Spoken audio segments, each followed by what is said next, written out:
আজকে আমরা দাদা মুভির মিঠুন চক্রবর্তী সম্পর্কে জানব। ভারতীয় চলচ্চিত্রের কিংবদন্তি মহাতারকা মিঠুন চক্রবর্তী এই সিনেমায় একজন পরাক্রমশালী, অন্যায়ের বিরুদ্ধে সোচ্চার এবং সাধারণ মানুষের আশ্রয়দাতা হিসেবে আবির্ভূত হন। সমাজে যখন দুর্নীতি ও অপরাধীদের দাপটচর্মে পৌঁছায়, তখন একাই তিনি সেই অন্যায়ের বিরুদ্ধে দেয়াল হয়ে দাঁড়ান। তার নিজস্ব স্টাইল, বজ্রকণ্ঠের সংলাপ এবং অসাধারণ অ্যাকশন দৃশ্য প্রতিটি মুহূর্তকে ভরপুর বিনোদনে রূপ দেয়া।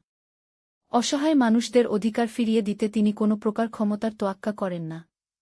একই সাথে তিনি পরিবারের প্রতি একজন অতীব স্নেহশীল বড় ভাই বা অভিভাবকের রূপ ফুটিয়ে তোলেন।